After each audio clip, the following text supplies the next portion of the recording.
دووبارە سڵاتان لەوێت عزیزان تەوەری یەکەم قسەکردنە لەسەر مرۆڤ لە نێوان ئیرەیی و تێکۆشاندا. بابزانین ئایا وەک پێشتر ئاماژەم پێکردانیشین و هەربیر لەم و لەو بکەینەوە چیان هەیە و چیان کردو و بەکوێ گەیشتون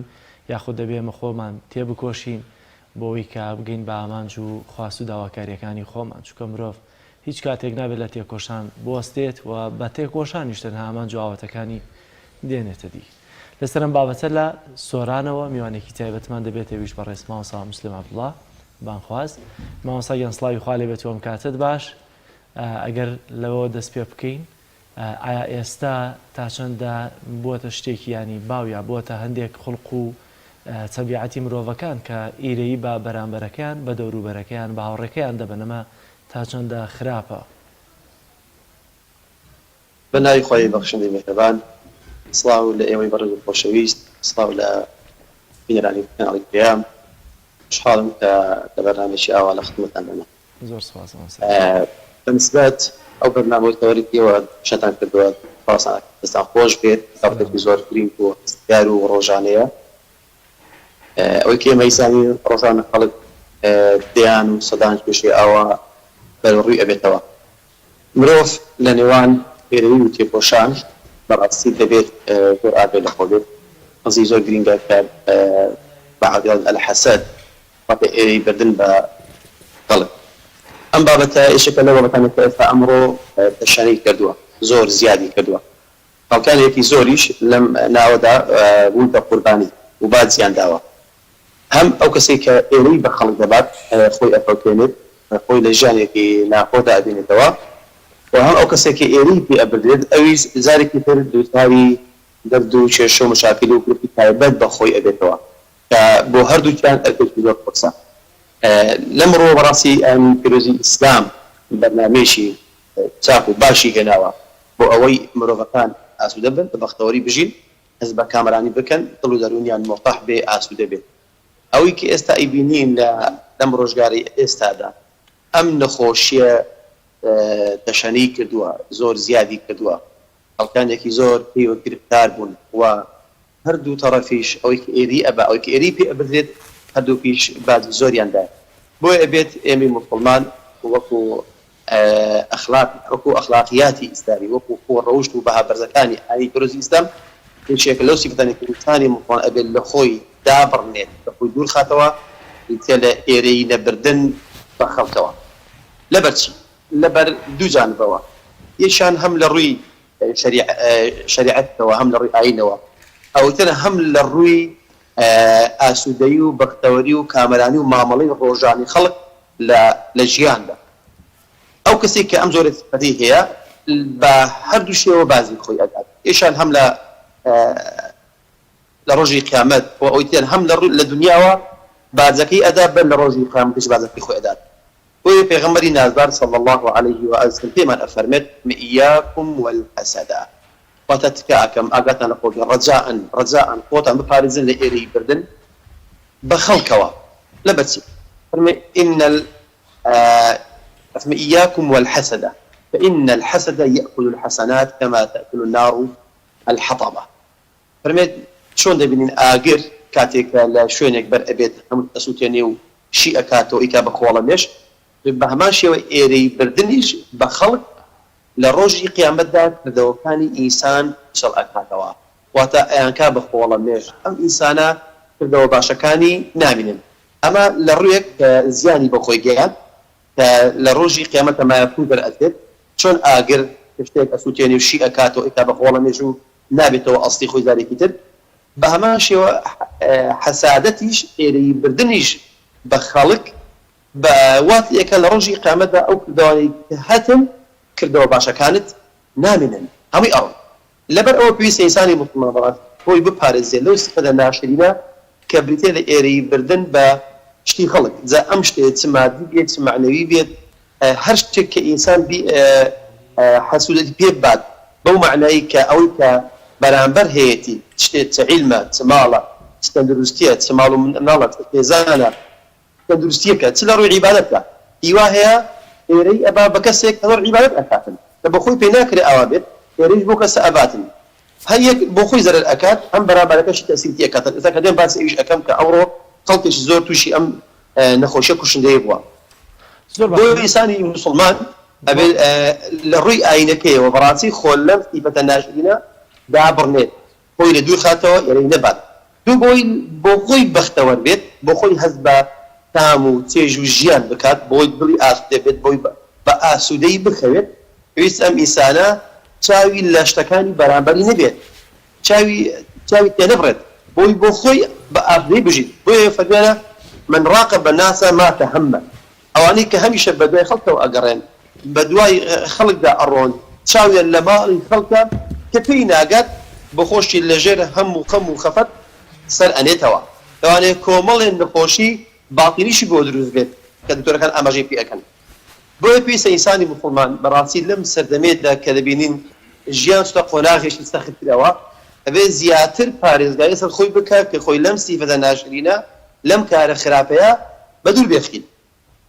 ئەوەی دیکەیان کە ئەو کەسێک کە ئێرەی پێ ئەبردێت، ئەوەی کە ئێستا ئەمە هەستی پێ ئەەکەین کە ئەبینین لە کۆمەڵگە ڕۆژانە کە هەفتانە کە خەڵک تەلەفۆن ئەکا پرسیار ئەکا دێت بۆ ماڵ، لەگە چەند نمونەیەکی زیندی و واقعیت بدەمێ کە بۆ ینی پێغەمبەر صلی الله علیه وسلم ئاینی پیرۆزی ئیسلام دێت هانمان ئەدا ڕێگریمان ئەکات و یاخود ئەمان ترسێنێت لەو جۆرە سیفەتەی کە ئینسان هێدێکە پێ گوتێ ئێرەیی حەسوودی بردن بە یەکتر. باشە مامۆستا، ینی پرسیارەکە لێرەدایە مامۆستا، ئەگەر بمبورە ڕامگرتی چی وا لە تاکی موسڵمان دەکا ئەوەندە لاواز ببێت ئیتر دەست بکات بە ئێرەی بردن لە بریەوەی تێبکۆشێ؟ یعنی ئەو پاڵنەرانە چین؟ لاوازی ئیمانە، تێنەگەیشتنە لەوەی کەوای ئێمە مسڵمانین و بنەماکانی نازانین، ینی چی وامان لێ بکە ئێرەی بەرین؟ بۆ مرۆڤی مسلمان ئەبێ ئێرەی برێ لە کاتێکا مسلمان وەکوی شیت کردەوە نابێ ئەسڵەن هەر ئێرەی بێ بە پێچوانەوە بێت لە بەشی تێکۆشانەکەیا بێت. بەڵێ بێگومان ئەوش پاڵنەری خۆی هەیە، فاکتەری خۆی هەیە، ئەسبابی خۆی هەیە، هۆکاری خۆی هەیە. یەک لەوانێ لاوازی ئەو کەسە بێت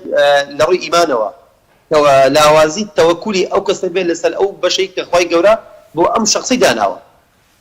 ئینسان کاتێک کە لەلایەنی ڕۆحانیەوە دوورکەتەوە خاڵی بووە، ئیدی ئەم سیفەتە ناشرانەی بە مروری زەمان بە طەبیعەتی حاڵ تێیدا ئەخوڵقێن، تێیدا دروست ئەبن. زانان ئەفەرمون حەسادەت بریتیە بە ئێعترازگرتن لە قەدەری خوای گەورە. خوای گەورە فەرمێت نحن قسمنا بينهم معيشتهم في الحياة الدنيا. من ژیانی ئێوەم دابەش کردووە لە ژیانی دنیا، معیشت دابەش کراوە. ئەوەی کە خوای گەورە پێداوی دەبێت ئینسان وا فکر بکاتەوە باشترین شتە کە خوای گەورە بۆ تۆی بڕیار داوە، ئەوەی کە بۆ توی نووسیوە شتێکە لە بەرژەوەندی توودایە، مەسەڵەن حکمەتەکەی لای من و لای تو دەرنەکەوێت. بۆیە پەلە ئەکەین فکر لەسەرکەینەوە لە حەسادەت، بیر لەوە کەینەوە ئەو کەسێک کە مشتاهدی خوایە نەیبایە، ئەو شتە کە هیدی خوایە لێی تێکتی نەیدەی ئەو بیدەی بە ئەمن. ئەمەیە کە حەسادەتێکی کە حەرامە، کە مەذمومە و ذەمی لێوەکرایە. بۆ ئینسان ئەگەر هاتوو لە ڕووی عەقیدەیەوە لە ڕووی ئیمانەوە تۆکمە بوو، دامەزرا و کامڵ بوو، دڵنیان بە حیات فکر لەو شتەیە ناکاتەوە. بەڵکو ئەو حەسەدەی کەوە شەرع ڕێگەی پێدایە و دروستە چۆنە؟ وەکو پێغەمبەری خوا ئەفەرمێت عەلەیه السەڵات فەرمێت لا حەسەدە ئیلا فی اثنتەین. لە ڕووی ئاینی پیرۆزی ئیسلامەوە ئێرەی لە دوو حاڵەتدا ڕێی پێدراوە. ئێشە رەجوڵ ئاتاه الله مالا فسلطه على هلكته في الحق. کەسێک ئەگەر ماڵێکی خوای گەورە ماڵی بە کەسێک بەخشیان، ئەم کەسە لەسەر ماڵی خۆی مسەڵەت ئەبێت لە شتی باش سەرفی ئەکات. ئەگەر تۆ ئێرەی بکەسیشی ئاوا ببەی خوایە ئەوەی داوتە بە منیشی بدەی بۆ لە پەناو حەقا سەرفیکەم، ئەمە شتێکی مەمدوحە، شتێکی باشە. یاخود رەجوڵ ئاتاه الله حکمەة، کەسێک خوای گەورە حکمت و دانایی و ژیری و عاقلی و علمی پێبەخشیوە، فهو يقضي بها ويعلمها. ئەو کەسە ئەو علمی کە هەیتی، ئەو حکمەتی کە هەیتی، ئەو زانایی و دانایی و ژیری کە هەیتی، فێری خەڵک بکات. خوای شتێکی ئاواش بەمە ببەخشی بە خەڵک فێر بکەم، ئەمە شتێکی زۆر باشە. بەڵام ئەگەر بەدیوە پێیتر بێت خوای لەو بستینەوە بدەیت بە من، ئەمەیان ینی شتێکی زۆر خراپە. لەم هەفتەی ڕابردوو پەیوەندیان پێ بکەین مامۆستا، حاڵەتێکمان هەیە، گەنجێکمان هەیە تووشی نەخۆشیێک بووە، وەزعی زۆر خراپە، ڕێنمایی جەنابێت عیلاجێک شتێک ئەگەر پێمان بڵێ، ئەو گەنجەیە لە پۆلی 11ی زانستیە. کاتێک کە پەیوەندی کردەوە بە قوتابخانە، چۆتەوە قوتابخانە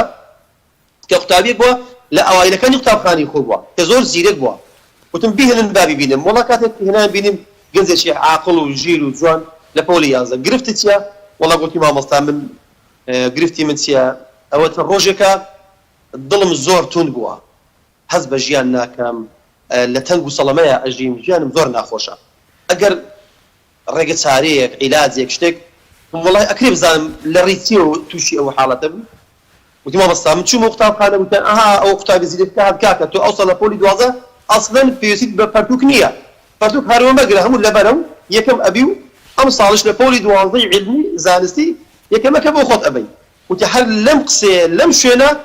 یەکسەر دڵم زۆر تند بوو تاو لەرزێک گرتنی و چاوم پڕ بوون لە پرمێسک ئەمە کات تەماشا ئەکەین لەمە ئێرەی بردننی بە خەڵک کەسێکی ئاوا بینی لە پرۆسەیەکە دەیهێخیت لێ ناگرێت واتە ماوەسا ئیرەی بردن بە بەرامبەرەکە تەنها زیانی بۆ خۆت نییە زیانی بۆ بەرامبەرەکەش هەیە ئەمە ئێرەی بردن بە خەڵک وا لە خەڵک ئەکات کە لە ژیانە بیهێخیت لە ژیانێکی ئاسایی پەشی بێخیت بەردەوام نەبێت لە کاری خۆیان بۆی ئەم جۆرە حەسادەتەیەکە پێغەمبەری خوا صلی الله علیه و سلم پێمان ئەفەرمێ خۆتانی لێ بەدوور بگرن ئیاکم والحەسد بۆی خۆت نەفەوتینی و بەرامبەرەکەشت بە هەمان شێوە نەفەوتینی ئەم جۆرە حاڵەتانە ئێستا لە کۆمەڵگەی ئێمە زۆر سەری هەڵدایە لە هەموو شوێنەکانە هەیە خەڵک نەفسی ئەوەندە بچوو بۆتەوە ئەوەندە تەسک بۆتەوە ئەوەندە چاوی بچۆک بۆتەوە هەر شتێک ئەبینی لە بەرامبەر یادا ئەگەر شتێکی بچووکیش بێت لەبەر نەفسە خراپەکەی ئێرەی پێبات کاتێک ئێرەی پێبات هەم خۆی ئەفەوتینیت هەم کەسی بەرامبەریشی ئەفەوتینیت زۆر باشە مامۆستا کەواتە ئەمە ئێرەی هەم زیانی بۆ شەخسەکە خۆی هەیە و هەم بۆ بەرامبەری بابێنە سەر بابەتی تێکۆشان تا چەندە مسلمان دەبێت تێبکۆشێ لە بری ئیرەیەکەوە تێکۆشان قازانجی بۆ خۆش و بۆ بەرامبەرەکەش هەیە بە پێچەوانەی ئیرەیەکە ئەمان تاواکەرەکێتی کارزان بەڕاستی ئینسان لەباتی ئەوەی کە ئێرەی بۆ بە خەڵک ببات بۆ ئەوەی لەباتی ئەوەی چاو ببڕیتە ماڵی خەڵکە لەباتی بەو شێوە ژیان بگوزارێنی کە بەردەوام چاوی لە ماڵی خەڵک بێت با هەوڵدا خۆی پێ بکۆشی بابی لەوە بکاتەوە ئەم کەسە چۆن گەیشت بەو ئاستا چۆن گەیشت بەو مەقامە چی کرد باسم لێ پرسم کاکە بە زەحمەت ئەتوو پێم بڵێ هۆکارەکانی بەرەو پێسوونی ژیانم پێ بڵێ لەو ڕۆ سوودم لێوە بگرم با لەو ڕۆ ئیسفادە بکەم بۆیە لەسەر ئینسانی موسڵمان ئەوە بزەرورە و پێویستە و گرنگە و ئامانزدارە تێبکۆشێت هەوڵ بدات وەکو ئەو خەڵکانەی کە گەیشتون بە شتێک کەشیان بەدەستی ناوە کە ئەوە لە ئینساندا مەطلوبە تەماشای خۆی گەورە کاتێک لە باسی لە ڕۆژ جومعە لە ئەفەرمێت فإذا قضيتم الصلاة فانتشروا في الأرض كاتك أرشي خواتان بجيجيان أو جا بلاي أرككاني خوتان وبرون فانتشروا وتا فاسعوا هول بدن بلاو بنو تيبكوشن برو كاركاتان برون برو كسابتان برون راموسن بلا أو كسيكا إيش ناكات ككسابتك ناكات كنازلت كبير لجيان ناكاتوا كاتك كدا أنيشت تنها لما دانيشتيا تن إيشي أبيت أوا مراقبة خلق بكات شاو لو بكا بدو أو دابرواتن بدو أو دابرواتن شون أو خلقانا هيجي يشتون دبي لو كاتوا منش صوتي أقام فوق شيء أقام أو مطلوب الإنسان ده فقال قل سيروا في الأرض فانظروا كيف كان عاقبة المجرمين قل سيروا في